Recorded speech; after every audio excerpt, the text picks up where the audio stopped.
Decade after decade, relentless, suffocating illness marches on as we try to manage our struggles so as to not be a burden, so as to not show weakness, so as not to waste the precious time of the parade of often unhelpful doctors we've seen. We, the people with chronic pain and exhaustion, live quietly behind closed doors while society passes us by. When we are out in the world ever so briefly, we put on a brave face and smile so that we really don't look all that sick. Among ourselves, when we share our despair and fears in our online support groups, we sometimes show our real face, secure in the knowledge that we are understood and embraced. A great number of patients, myself included, have seen close relationships end since coming down with a debilitating chronic illness. When family members and friends don't believe that we are seriously ill, or they decide that they don't want us in their life anymore, we are faced with a grief that may take years to process. The sorrow remains and rears its ugly head, especially on high-pain days when we feel vulnerable. This being said, I feel that the lack of understanding of our plight by the public at large and by the medical community cannot rest solely on the shoulders of others. Each of us has a fair measure of responsibility for our life circumstances. This is not to say that we are at fault. Responsibility and guilt are two very different concepts. It is when the illness is at its worst that I tend to let guilt tighten my gut and my heart. My mind asks, what could I have done differently? What if I had said this?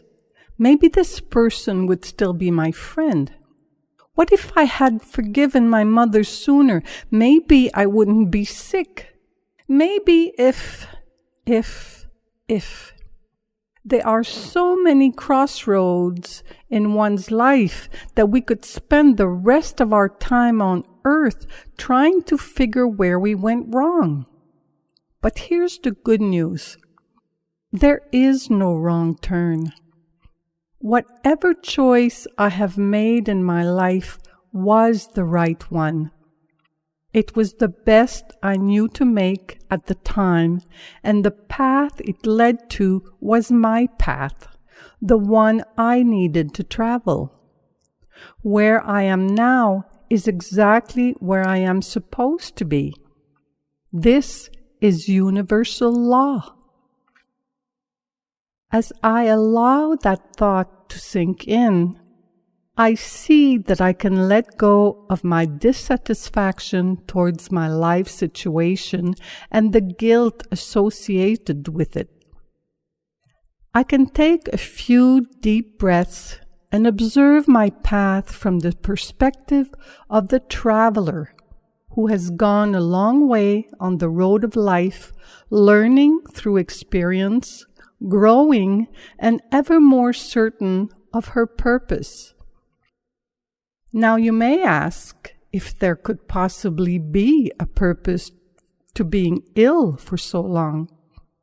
Perhaps it has to do with taking responsibility for how we feel about our situation, about how others treat us, or about a number of things over which we have no control. I know, that's a big one. And it all comes back to a teaching I like to fall back on. The present moment. It is only in the now that we can find peace, that we can find who we are, and yes, even our purpose. There really is no time like the present. Whenever I feel victimized by another person's behavior, I am in the past. When I am afraid of what is to become of me as I age with this illness, I am in the future. No anguish can exist in the present moment unless there is an actual life-threatening emergency, and when it's over, it's over. Another now follows, and another, and so on. Our life path is a series of steps, a series of now. Taking responsibility for my life means I choose to assess my life situation without judgment or attributing blame. It is what it is. It is quite a relief to let go of frustration and anger when I realize that what is happening to me is nobody's fault. No one got up this morning and thought, let's see, how can I make Marion's life miserable?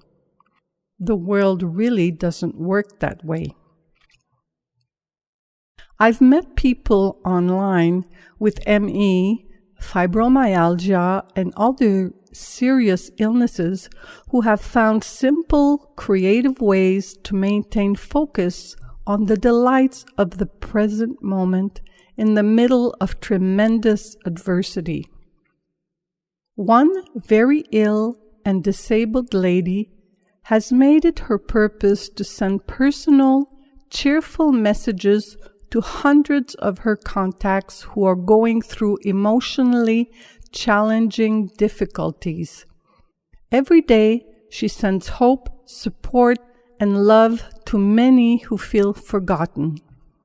Another woman, also very ill and battling homelessness, relentlessly forges onward as her friends follow her journey and pray for her safety.